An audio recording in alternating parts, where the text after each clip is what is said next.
आयोजित कार्यक्रम, इसका विषय राष्ट्रीय एकता एवं भारतीय संविधान वर्तमान परिप्रेक्ष्य में उपस्थित आज के इस कार्यक्रम की अध्यक्षता कर रहे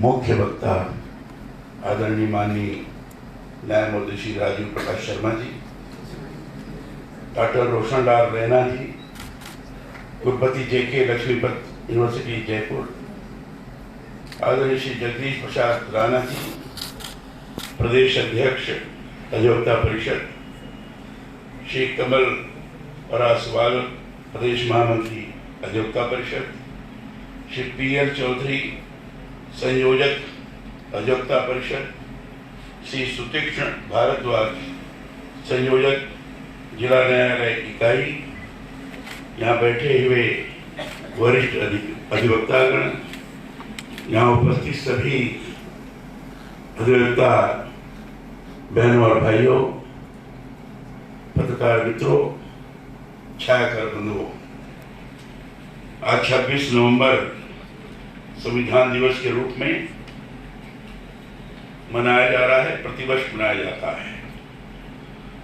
लेकिन इस बार का 26 नवंबर इसकी तरफ विशेष जागरूकता दिखाई पड़ी है सामान्य जन में भी, और जो बुद्धिजीवी हैं इनके मन के अंदर भी जो जागरूक हैं। पहले 26 नवंबर संविधान दिवस के रूप में जो मनाया जा रहा है और अभियान के तौर पर आखिर क्यों मनाया जा रहा है, उत्कंठा के साथ देख रहे हैं। और ऐसे समय में अधिवक्ता परिषद राजस्थान ने एक विषय सुनिश्चित करते हुए कि राष्ट्रीय एकता संविधान के परिप्रेक्ष्य में इसका स्वरूप क्या है, संविधान राष्ट्रीय एकता को व्यवस्थित करने के लिए, सुदृढ़ करने के लिए मार्गदर्शन का कार्य करता है। इस स्वरूप को दर्शाने के लिए जो आपका विषय सुनिश्चित किया गया, इसके लिए राजस्थान के अधिवक्ता परिषद को मैं बहुत बहुत धन्यवाद देता हूं और उनका अभिनंदन भी करता हूं। आज के इस ज्वलंत परिस्थिति में इस प्रकार का विषय रखकर संविधान हमारा मार्गदर्शन कर रहा है, इसको प्रभावी तौर पर रखने के लिए इस प्रकार का आपने गोष्ठी का आयोजन किया है। सामान्य जन को जानकारी हो कि हमारे यहाँ संविधान निर्माताओं ने आखिर संविधान इतना विस्तृत संविधान किसने बनाया, क्यों बनाया, कैसे बनाया। क्योंकि हमारे श्रीमान शर्मा जी ने, न्यायाधीश ने बहुत व्यवस्थित तौर पर आपके सामने चीजों को प्रस्तुत किया है।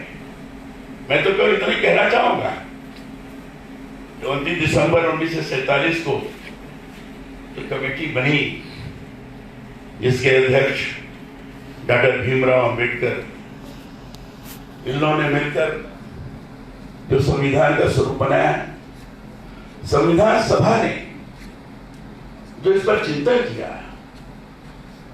और मैं समझता हूं संविधान सभा में योग्यतम लोग थे।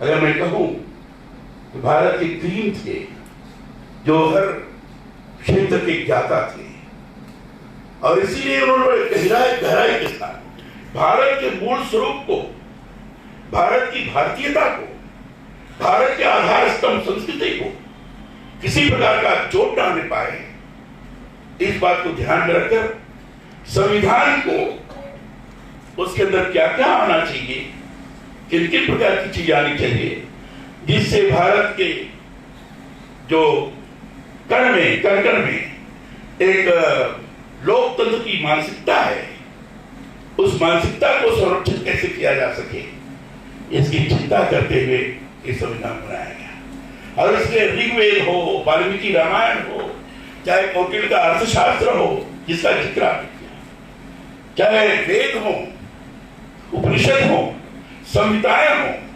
मनुस्मृति की आपने बात की, और मैं सोचता हूं संविधान को भी आपने पढ़ा होगा। संविधान में तो मैं ये कहता हूं कि जो विभिन्न समय में संविधाएं बनी वो उस समय के युग के अनुरूप जनता के हित के लिए क्या हो सकता है उसके लिए नियमावली उन्होंने बनाई, वो उनका मार्गदर्शन कर रहे थे।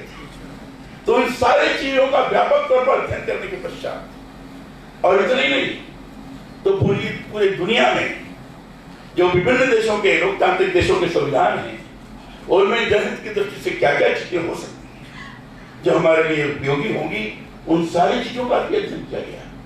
और अध्ययन करने के पश्चात संविधान का वो प्रारूप तैयार हुआ।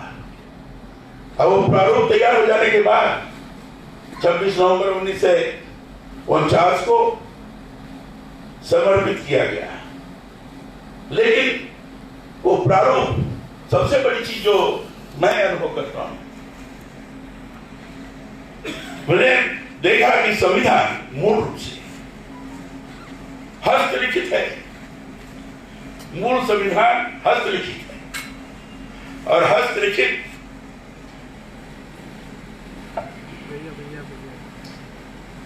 हिंदी अंग्रेजी दोनों में, टाइप नहीं है, कहीं प्रिंट की व्यवस्था नहीं।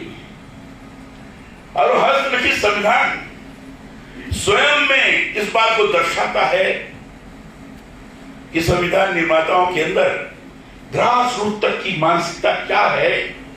इस मानसिकता का अनुभव करते हुए पहले कहते हैं कि वो भोजपुरी पत्ते पर लोग लिखते थे और वो पता नहीं कितने दिनों तक चलता रहा। उसको देख करके भी लोगों ने शोध कार्य किया और अंग्रेज जब आए तो सारे इस बार के साहित्य, कौटिल्य के जो जितने भी साहित्य रहे, जो राजाओं के कर्तव्य के बारे में और आपके जनता के प्रति कैसा दायित्व होना चाहिए और भी समाज के अंदर आम नागरिक के लिए क्या होना चाहिए, इन सारी चीजों बारे वर्णन, वो सारे साहित्य को नष्ट कर दिया गया। संजो से कुछ बचे रहे जिसमें से कौटिल्य आपको प्राप्त हुआ। तो ये सारी चीज उस समय स्थिर की जाती थी। तो वो पृष्ठभूमि संविधान निर्माताओं के मन मस्तिष्क में काम करता रहा। अनुगान नहीं, हस्तलिखित होगा।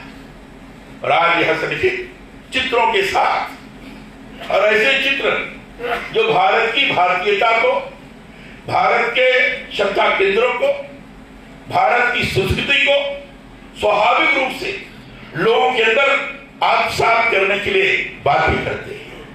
यह स्वरूप है जो मूल रूप से संविधान प्रस्तुत किया गया। और उसमें प्रेमल में ही मैं कह सकता हूं, मैं पढ़ के, आप लोग जानकार हैं, सब कुछ होने के पश्चात भी मैं जरूर पढ़ के सुनाना चाहूंगा। प्रेमल में संविधान का मूल भाव एकदम व्यक्त है, केवल प्रेमल में, और उस मूल भाव के आधार पर ही सारे धाराएं हैं, सारे आर्टिकल्स हैं, सारे चीजें तय की गई हैं। और उसमें कहीं भी इस मूल भाव को प्राप्त करने में कहीं दिक्कत जा रही है तो संविधान इतना लचीला है कि इस दिक्कत को दूर करने के लिए और क्या हो सकता है, संशोधन किया जा सकता है। और इसके लिए जो 133 अमेंडमेंट्स हैं उसका एक परिणाम है। और मूल भाव क्या है, प्रेमबल क्या है? हम भारत के लोग, जिसका भी by the people are the people for the people, ये हम भारत के लोग, प्रारंभ में है हम भारत के लोग भारत को एक संपूर्ण प्रभुत्व संपन्न सॉवरेन कह सकते हैं, समाजवादी पंथ निरपेक्ष लोकतंत्रात्मक गणराज्य बनाने के लिए तथा उसके समस्त नागरिकों को सामाजिक, आर्थिक, राजनीतिक, न्याय विचार, अभिव्यक्ति, विश्वास, धर्म और उपासना की स्वतंत्रता, प्रतिष्ठा और अवसर की समता प्राप्त कराने के लिए तथा उन सब में व्यक्ति की गरिमा, राष्ट्र की एकता और अखंडता सुनिश्चित करने वाली बंधुता, फ्रेटर्निटी बढ़ाने के लिए दृढ़ संकल्प होकर हम संविधान सभा में आज की तारीख 26 नवंबर 1949 इसकी मिति मार्गशीर्ष शुक्ल सप्तमी संवत 2006 विक्रमी को एतत् द्वारा इस संविधान को अंगीकृत, अधिनियमित और आत्मर्पित करते हैं। इसमें सारी चीजें, इसमें सारी चीजें। अब इसमें राष्ट्रीय एकता का स्वरूप भी दर्शित है। इसमें किसी प्रदेश के लोग नहीं था, भारत के लोग अर्थात जितने यूनिफाइड स्टेट्स हैं, जिसका जिक्र आदरणीय शर्मा जी, ये यूनिफाइड स्टेट्स जिसको संविधान के अंदर कोऑपरेटिव फेडरलिज्म की स्थिति को दर्शाया है, संघात्मक शासन। बहुत से लोगों ने उन्होंने कहा कि ये तो अमेरिका के लोगों ने कहा कि ये तो छद्म संघात्मक शासन है, ये क्वासी फेडरलिज्म है। और इसलिए कुछ लोग हमारे यहां इस संघात्मक शासन के बारे में भी कुछ चर्चा की, लेकिन तय क्या नहीं, संघात्मक शासन, फेडरलिज्म ये हमारी एकता के लिए खतरा नहीं है, क्योंकि स्टेट स्वायत्तता का स्वरूप जरूर आंशिक स्वायत्तता उनकी जरूर है, लेकिन संविधान तक रहेगी, संविधान रहेगी। संविधान तो हिंदुस्तान का है, वह हिंदुस्तान का संविधान का मार्गदर्शन करेगा, और जब हिंदुस्तान का संविधान का मार्गदर्शन करेगा तो एकात्मता में, एकता में किसी भी प्रकार की विकृति नहीं होगी। और इसलिए स्वायत्तता के पश्चात भी, फेडरलिज्म के पश्चात भी किसी प्रकार का विखंडन, किसी प्रकार का विभेद ऐसा नहीं है, क्योंकि उनकी जो शर्तें हैं, विभिन्नताएं हैं, ये बकायदा संविधान के तौर पर नहीं थे। फिर राज्य को क्या करना, और अंत में सीधे सीधे कहा है कि गाइड होंगे इंडियन कॉन्स्टिट्यूशन के आधार पर। और इसलिए राष्ट्र की एकता, फेडरलिज्म के पश्चात भी उस पर किसी भी प्रकार का खतरा नहीं हो सकता। और इस संविधान निर्माताओं ने बड़ी सोच समझकर ये सारी चीजें व्यक्त की हैं। आज का जैसे प्रारंभ में कहा है आपने कि सबसे मूल पिलर के रूप में फंडामेंटल राइट्स के बारे में। अब फंडामेंटल राइट्स का मौलिक अधिकार आर्टिकल 19 इसमें वर्णित, और भी आगे चल करके सारी चीजें हैं। और मौलिक अधिकार के लिए जो राइट रखते तो हैं कि मुझे ये चाहिए, मेरा ये अधिकार है, संवैधानिक अधिकार है, काफी वर्णित है। मैं नोट करके लाया था मौलिक अधिकार के बारे में, क्योंकि संवैधानिक किया है तो मैंने सोचा कि थोड़ा बहुत हम भी पढ़ करके देख लें क्या है। संविधान के मौलिक अधिकार, अभिषेक दिया कि संविधान के मूल संविधान में 7 मौलिक अधिकार थे, जिनके बारे में हमारे आदरणीय श्री शर्मा जी ने बताया था कि संशोधन विभाग में, लेकिन 44वें संविधान संशोधन के द्वारा संपत्ति का अधिकार को मौलिक अधिकार की सूची से हटाकर इसे संविधान के अनुच्छेद 301 के अंतर्गत कानूनी अधिकार के रूप में रखा गया। अब वो अनुभव किया कि क्या हो सकता है उसमें, ये इसमें आया। और इसमें जो भारतीय नागरिकों को निम्नलिखित मूल अधिकार प्राप्त हैं, समता या समानता का अधिकार अनुच्छेद 14 से अनुच्छेद 18 तक, स्वतंत्रता का अधिकार अनुच्छेद 19 से 22 तक, शोषण के विरुद्ध अधिकार अनुच्छेद 23 से 24 तक, धार्मिक स्वतंत्रता का अधिकार अनुच्छेद 25 से 28 तक, संस्कृति और शिक्षा संबंधित अधिकार अनुच्छेद 29 से लेकर 30 तक, संवैधानिक अधिकार अनुच्छेद 32। ये है वो, उसका भी विस्तार से वर्णन का कोई सवाल नहीं, क्योंकि आप सब अच्छी तरह जानते हैं। मेरा कहना है कि ये मूल अधिकार है जहां आवश्यकता प्रतीत हुई कि इसमें ये हो सकता है तो संशोधन भी कर सकती है। और साथ ही साथ मूल अधिकार का जो है, लेकिन हम मूल अधिकार की लड़ाई तो करते हैं, लेकिन मूल अधिकार के साथ साथ जो आपने आर्टिकल 51 के बारे में और 1976 में जो संशोधन हुआ उसमें मूल कर्तव्य का भी है।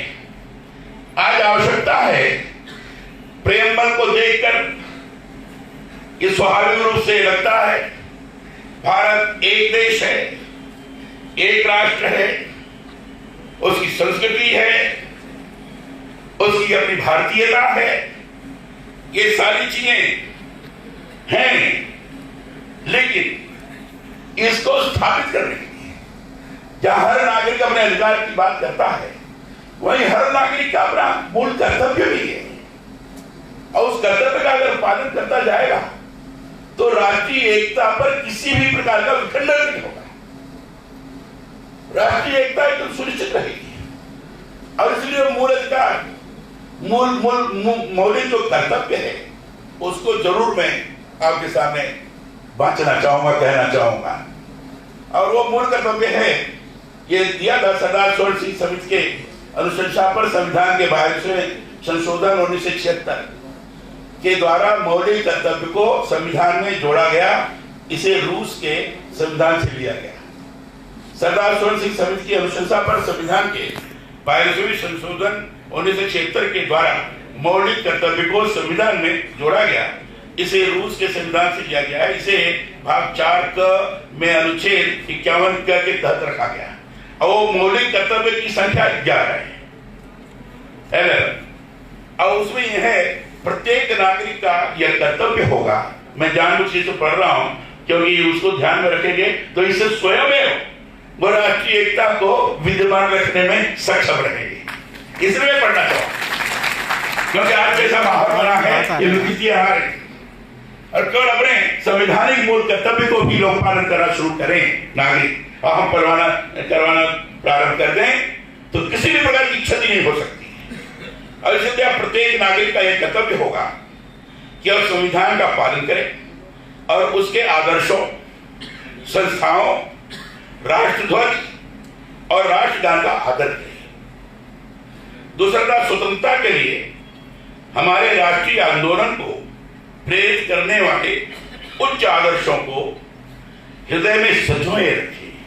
राष्ट्रीय आंदोलन को प्रेरणा प्रदान करने वाले जो हमारे उच्च आदर्श है, जिसको लेकर के लोग लड़ाई की, अपनी कुर्बानी की, वो आदर्श है हमारी, जिसमें वंदे मातरम का गायन करते हुए लोगों ने अपनी कुर्बानी दी थी, वो हमारे आदर्श है। वंदे मातरम हमारे मन मस्तिष्क में व्याप्त हो, ये हमारा आदर्श है। इसको दिया है कि हमारे राष्ट्रीय आंदोलन प्रेरित करने वाले उच्च आदर्शों को हृदय में सजोए रखें और उनका पालन करें।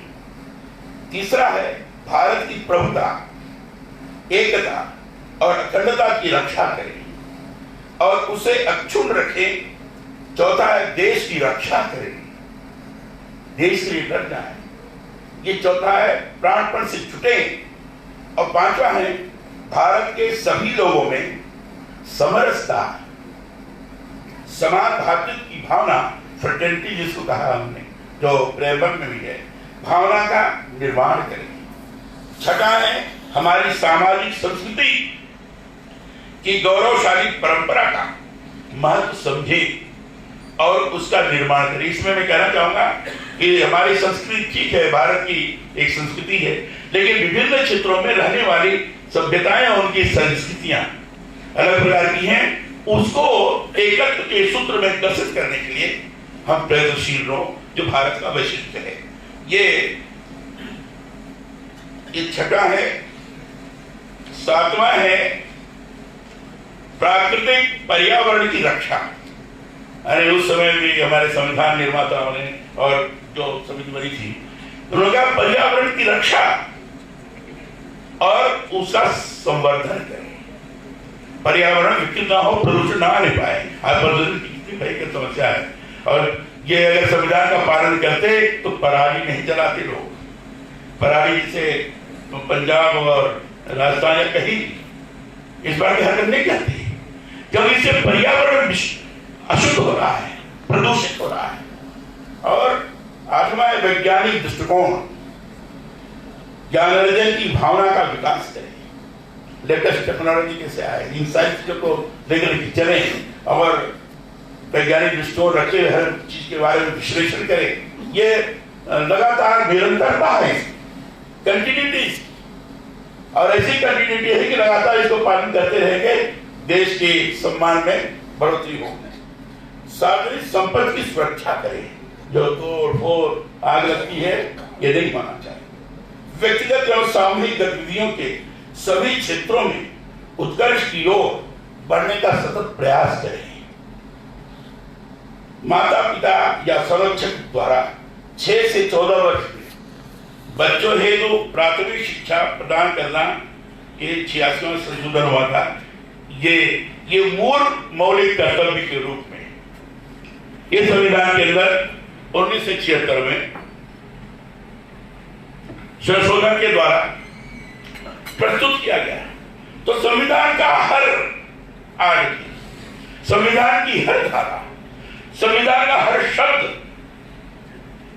देश की एकता, अखंडता, सामाजिक समरसता, सामाजिक समता,